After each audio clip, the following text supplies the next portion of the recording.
रांची में आज सत्ता पक्ष के विधायकों की महत्वपूर्ण बैठक, अटकलों का बाजार गर्म, बदले राजनीतिक हालात पर हो सकता है बड़ा फैसला। रक्षा राज्य मंत्री संजय सेठ ने भारी उद्योग मंत्री एच.डी. कुमारस्वामी से की मुलाकात। एचईसी के पूर्वाधार पर हुई बातचीत। रक्षा राज्य मंत्री ने बातचीत को बताया सकारात्मक। मुख्य निर्वाचन पदाधिकारी ने चतरा के 2 प्रखंडों में कम मतदान प्रतिशत वाले आधा दर्जन बूथों का किया निरीक्षण। मतदाता सूची पुनरीक्षण को अभियान मोड में पूरा करने की भी हिदायत। और रामगढ़ में किसान मेला सह प्रदर्शनी का आयोजन, परिसंपत्तियों और नियुक्ति पत्र का हुआ वितरण। कृषि मंत्री बादल ने कृषि विकास किसान कल्याण की प्रतिबद्धता दोहराई।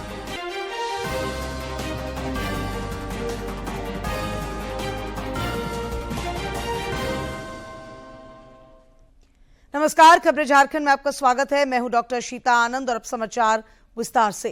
प्रधानमंत्री नरेंद्र मोदी ने आज राज्यसभा में राष्ट्रपति के अभिभाषण पर धन्यवाद प्रस्ताव पर हुई चर्चा का जवाब दिया। राजनीति से कोई सरोकार नहीं रहा है, लेकिन आज अनेक महत्वपूर्ण पदों पर पहुंच करके देश की सेवा कर रहा है। और उसका कारण बाबा साहब आम्बेडकर ने जो संविधान दिया है, उसने हम जैसे लोगों को अवसर दिया। और मेरे जैसे अनेक लोग हैं जिनको बाबा साहब आम्बेडकर द्वारा दिए गए संविधान के कारण यहां तक आने का अवसर मिला है। और जनता जनार्दन ने उस पर मोहर लगाई, तीसरी बार आने का मौका मिल गया।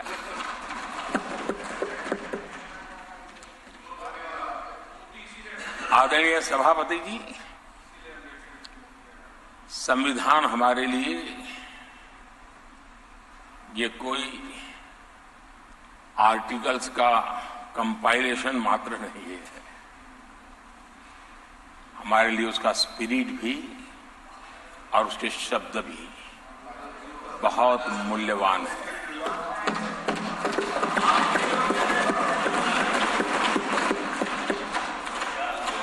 और हमारा मानना है कि किसी भी सरकार के लिए, किसी भी सरकार के नीति निर्धारण में, कार्यकलापों में हमारा संविधान लाइट हाउस का काम करता है, दिशा दर्शक का काम करता है, हमारा मार्गदर्शन करता है। उत्तर प्रदेश के हाथरस हादसे में मृतकों की संख्या बढ़कर 121 हो गई है। कल यहां एक सत्संग के समापन के दौरान मची भगदड़ में कई लोगों की जान चली गई थी। इस मामले में प्राथमिकी दर्ज कर फरार बाबा की तलाश की जा रही है।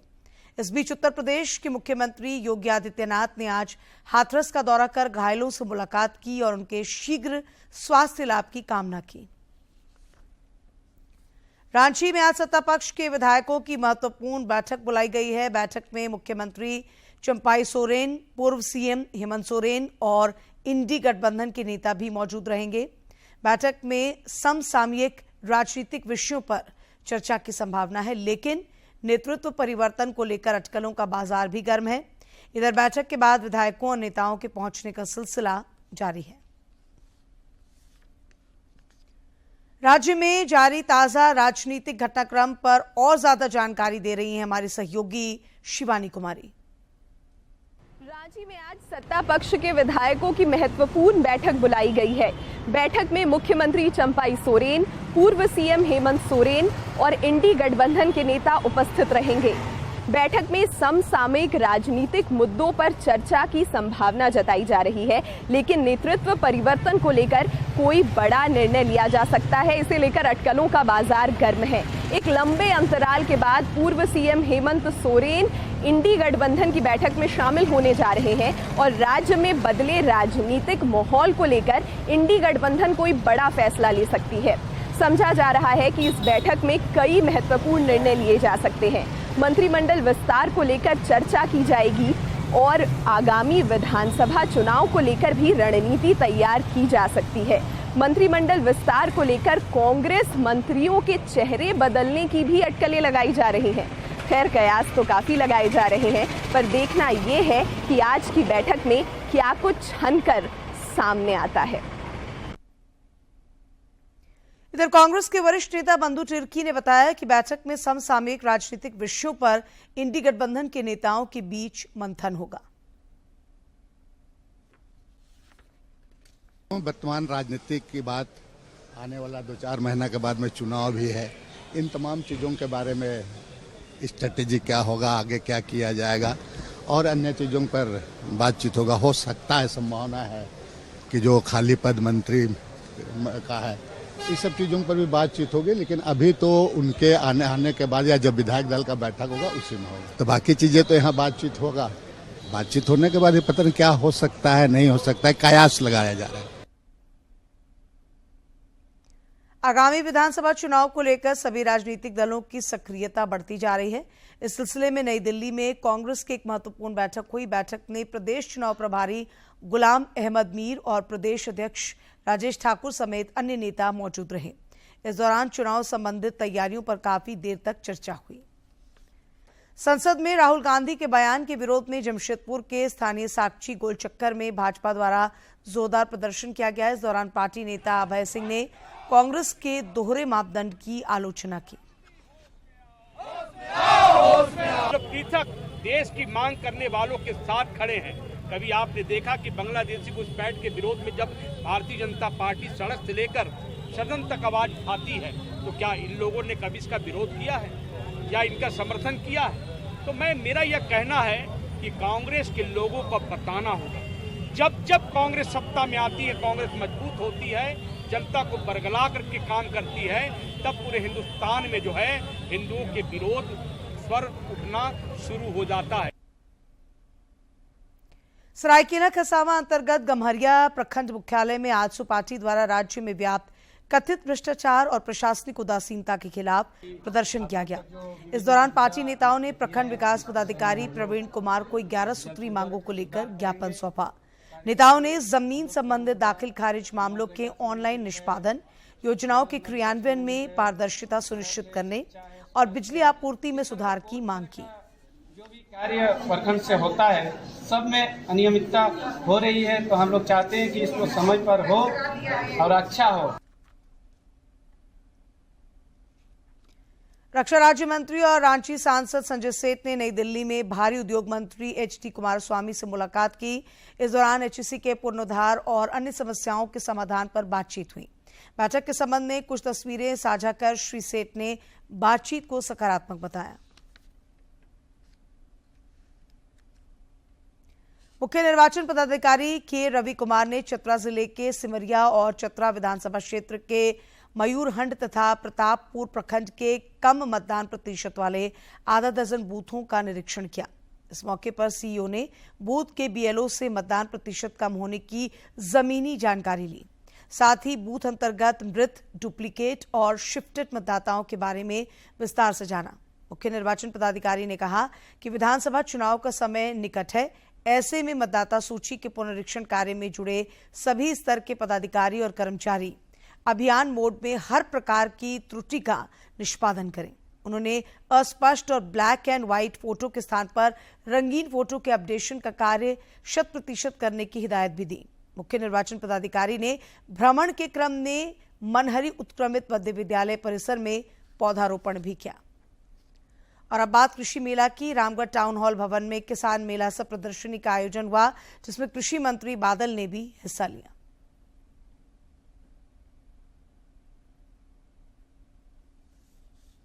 रामगढ़ टाउन हॉल भवन में आयोजित किसान मेला सह प्रदर्शनी में करोड़ों रुपए की परिसंपत्तियों का वितरण हुआ। साथ ही विभिन्न पदों पर नियुक्त किए गए कुल 18 अभ्यर्थियों को नियुक्ति पत्र प्रदान किए गए। कृषि मंत्री बादल और अन्य अतिथियों ने स्टॉलों का निरीक्षण कर किसानों का हौसला बढ़ाया। कृषि मंत्री ने बताया कि झारखंड फसल राहत योजना के तहत रामगढ़ जिले के 9,621 किसानों को कर्ज माफी का लाभ मिला है। उन्होंने कृषि विकास और किसान कल्याण को लेकर प्रतिबद्धता दोहराई। आज ही 2 लाख तक की ऋण माफी पर हमने निर्णय लिया है। एनपीए के लिए भी बैंकों को वन टाइम सेटलमेंट का निर्देश दिया गया है और समय पर खाद बीज ये सब उपलब्ध कराए जा रहा है। किसानों के प्रति शुरू से ही यह सरकार संवेदनशील रही है और उसका आप रिजल्ट देख सकते हैं। सक्सेस स्टोरी इस बात को बताता है। कार्यक्रम के दौरान नियुक्ति पत्र हासिल करने वाले अभ्यर्थियों में खासी खुशी देखने को मिली। उन्होंने इसके लिए सरकार का आभार जताया। इतने दिनों के बाद हमें एक रोजगार प्राप्त हुआ है तो बहुत अच्छा लग रहा है। और इसके लिए मैं सबसे पहले हमारे मुख्यमंत्री चंपई सोरेन जी को धन्यवाद देना चाहती हूँ। किसान मेला सह प्रदर्शनी में आए लाभार्थियों ने भी सरकार की जन कल्याण से जुड़ी पहलों की प्रशंसा की। अबुआ आवास का प्रथम किस झारखंड सरकार को धन्यवाद देना चाहते हैं, जो हमारा सपना को पूरा आज लग रहा है हो गया। इस मौके पर रामगढ़ विधायक सुनीता चौधरी और बड़कागांव विधायक अंबा प्रसाद समेत कई गणमान्य लोग मौजूद थे। रामगढ़ से के तिवारी की रिपोर्ट। दक्षिण पूर्व रेलवे के चक्रधरपुर मंडल के अंतर्गत विकास कार्य के लिए ब्लॉक लिया जाएगा। इस कारण टाटानगर हटिया टाटानगर एक्सप्रेस ट्रेन और Tatanagar Barkakana passenger special train आज रद्द रहेगी।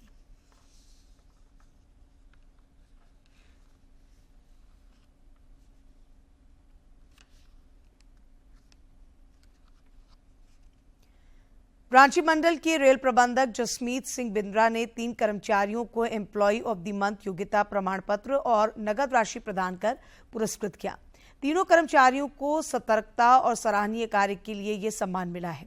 इस अवसर पर अपर मंडल रेल प्रबंधक मनीष कुमार, वरिष्ठ मंडल वाणिज्य प्रबंधक सह मुख्य जनसंपर्क अधिकारी निशांत कुमार और वरिष्ठ मंडल कार्मिक अधिकारी राजा समेत अन्य अधिकारी उपस्थित थे।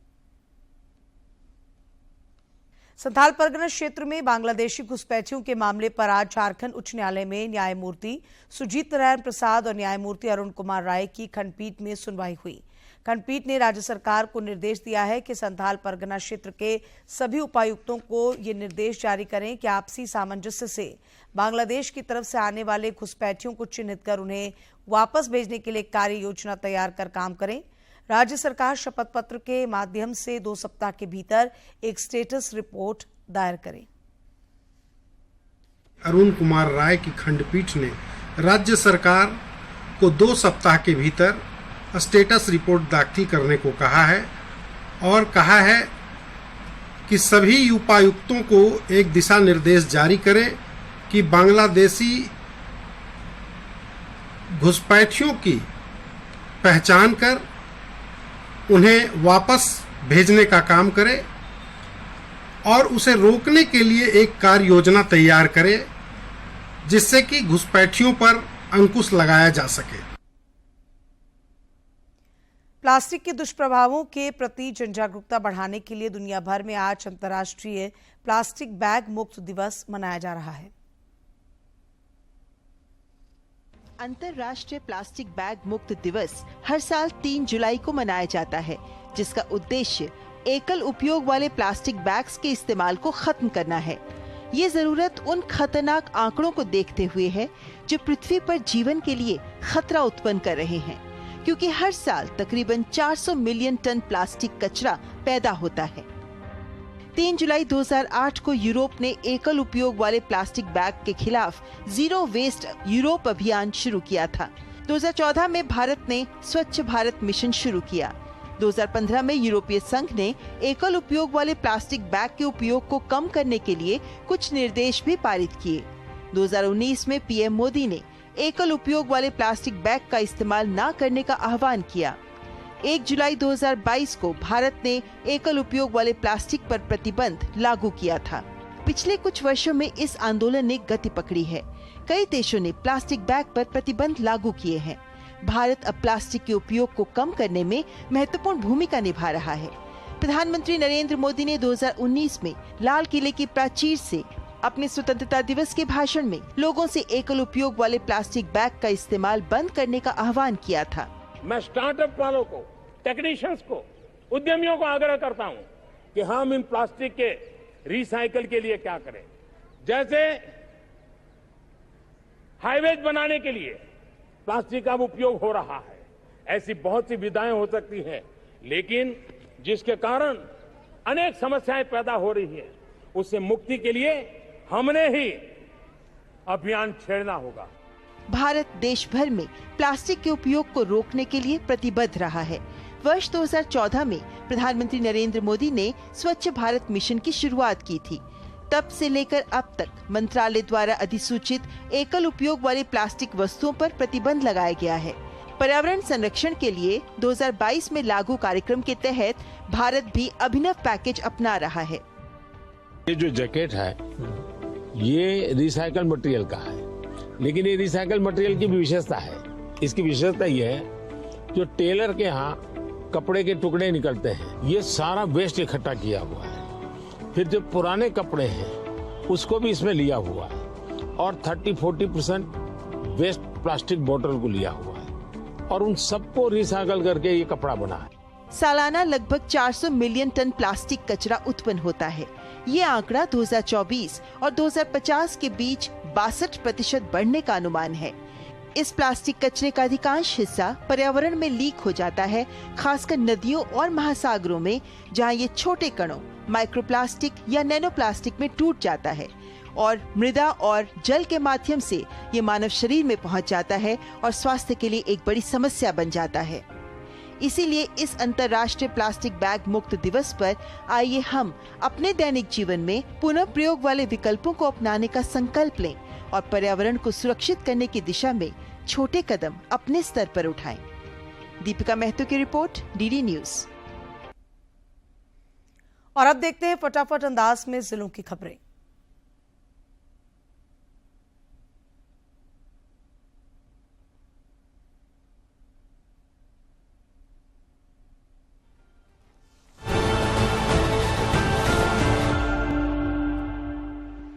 गुमला भ्रमण के क्रम में झारखंड विधानसभा आवास समिति ने जिला स्तरीय पदाधिकारियों के साथ विभिन्न विभागों के कार्यों की बिंदुवार समीक्षा की।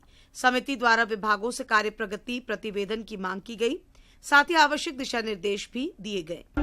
बोकारो में विधानसभा के प्रश्न और ध्यानाकर्षण समिति के सभापति विधायक मथुरा प्रसाद महतो ने पदाधिकारियों के साथ बैठक कर विकास योजनाओं का हाल जाना। इस दौरान समिति के सदस्य विधायक रामचंद्र सिंह भी उपस्थित थे। साहिबगंज उपायुक्त की अध्यक्षता में जिला सुरक्षा समिति की बैठक हुई। इस दौरान निर्देशित किया गया कि लोकसभा चुनाव के वक्त जमा किए गए आर्म्स आगामी विधानसभा चुनाव तक रिलीज नहीं किए जाएंगे। बैठक में जिला सुरक्षा और कारा सुरक्षा की भी समीक्षा की गई। साहिबगंज उपायुक्त और जिले के सिविल सर्जन ने मंडल कारा में टेली मेडिसिन सेवा केंद्र का उद्घाटन किया। इस सेवा के शुरू होने से अब कैदी मंडल कारा से ही देश के किसी भी बड़े अस्पताल के विशेषज्ञ डॉक्टरों से संपर्क कर अपनी बीमारी का इलाज करा सकेंगे। पाकुड़ उपायुक्त ने जनता दरबार का आयोजन कर जिले के दूर दराज से आए लोगों से मुलाकात की और उनकी समस्याओं से अवगत हुए। उन्होंने शिकायतों के निदान के लिए संबंधित पदाधिकारियों को त्वरित गति से काम करने का निर्देश भी दिया। गुमला उपायुक्त ने साप्ताहिक जन शिकायत निवारण दिवस पर लोगों की समस्याओं को सुना और समस्याओं के समयबद्ध निष्पादन को लेकर उन्हें आश्वस्त किया। कई मामलों का उपायुक्त ने ऑन द स्पॉट समाधान भी किया। साहिबगंज उपायुक्त की अध्यक्षता में कल्याण विभाग की योजनाओं की समीक्षा हुई। इस दौरान उपायुक्त ने पोस्ट और प्री मैट्रिक छात्रवृत्ति, मुख्यमंत्री रोजगार सृजन योजना, मुख्यमंत्री पशुधन विकास योजना और बिरसा आवास निर्माण योजना की समीक्षा कर आवश्यक दिशा निर्देश दिए। चतरा उपायुक्त ने समाहरणालय सभा कक्ष में समग्र शिक्षा के तहत संचालित विभिन्न गतिविधियों की समीक्षा की। इस दौरान उन्होंने छात्रवृत्ति के लक्ष्य को पूरा करने के लिए संबंधित अधिकारियों को जरूरी हिदायत दी। चतरा उपायुक्त रमेश घोलप ने मां कौलेश्वरी मंदिर के समुचित विकास के लिए तैयार किए गए मास्टर प्लान की समीक्षा की और आवश्यक दिशा निर्देश दिए।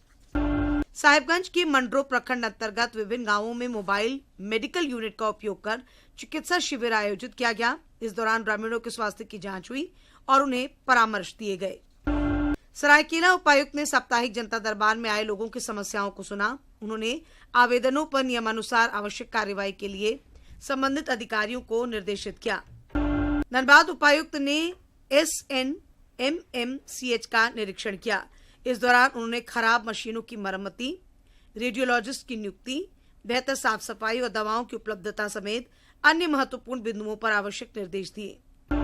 बोकारो अंतर्गत पेटरवार प्रखंड कार्यालय परिसर में कल्याण विभाग द्वारा निःशुल्क साइकिल वितरण योजना के तहत छात्र छात्राओं के बीच साइकिल वितरण किया गया। बोकारो अंतर्गत बेरमो फुसरो नगर परिषद क्षेत्र में सर्वजन पेंशन योजना से अधिक लोगों को जोड़ने के लिए शिविर लगाया गया। इस दौरान शिविर में बड़ी संख्या में लोगों की उपस्थिति दिखी।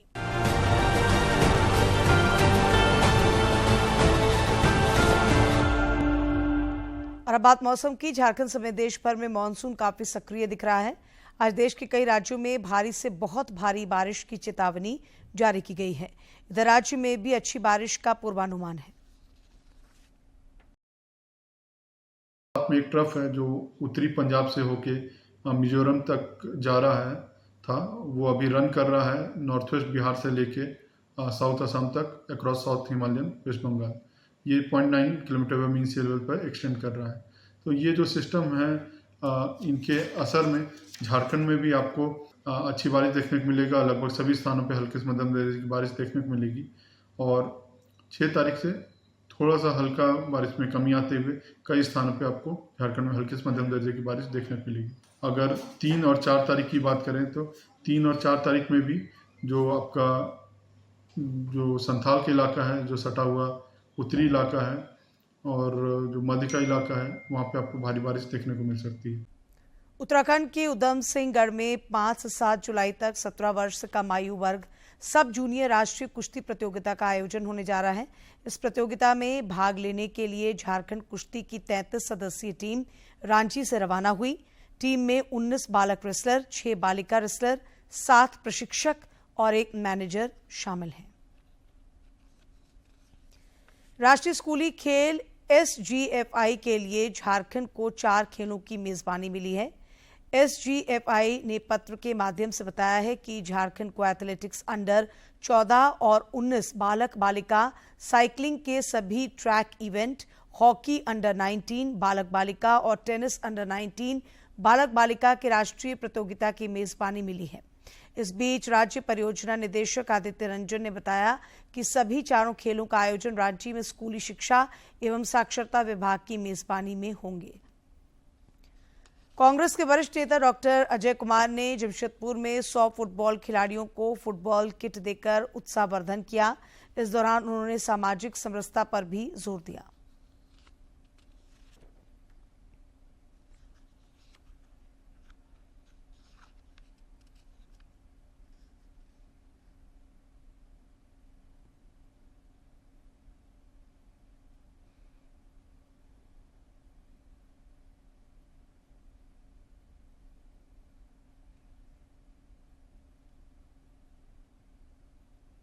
हमारे बच्चे लोग को या तो पढ़ाई करें या खेलें, तो पूरे जो है अपने क्षेत्र में करीब 400-500 टीम बनाने का कोशिश कर रहे हैं। टी शर्ट में अगर आप पढ़ोगे ये है कि जुड़ेगा इंडिया, जीतेगा भारत। खेल जगत की महत्वपूर्ण खबरों को देखते हैं फटाफट अंदाज में। के तीसरे ग्रैंड स्लैम विंबलडन के दूसरे दिन एक बड़ा उलटफेर देखने को मिला। महिला एकल में गत विजेता मार्केटा वोंड्रोसोवा पहले दौर में स्पेन की जेसिका बुजास मानेरो के हाथों हार कर हुई बाहर। वहीं यूक्रेन की एलेना रायबाकिना ने आसान जीत के साथ विंबलडन के दूसरे दौर में स्थान बना लिया। चौथी वरीयता प्राप्त रायबाकिना ने एलिना गैब्रिएला रूस को सीधे सेट में 6-3, 6-1 से हराया। महिला एकल में ही अमेरिका की 5वीं वरीयता प्राप्त जेसिका पेगुला को दूसरे दौर में जगह बनाने के लिए ज्यादा मेहनत नहीं करनी पड़ी। पेगुला ने अपने देश की एश्लिन क्रूगर को 6-2, 6-0 से मात दी। पुरुष एकल में खिताब के दावेदार जोकोविच ने पहले दौर के मुकाबले में चेक गणराज्य के विट कोप्रेवा को सीधे सेट से शिकस्त दी। जिम्बाब्वे दौरे के 2 मुकाबलों के लिए भारतीय टीम 3 खिलाड़ियों साई सुदर्शन, जितेश शर्मा और हर्षित राणा को किया गया शामिल।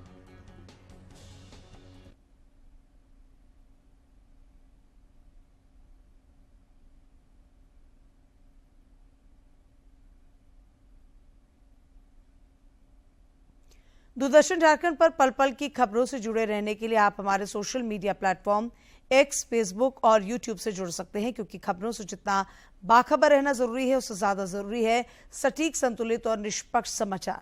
हमारा एक्स हैंडल है DD न्यूज झारखंड और फेसबुक पेज है RNU DDK। आप हमें YouTube channel Jharkhand DD news पर भी देख और सुन सकते हैं। और अंत में मुख्य समाचार एक बार फिर।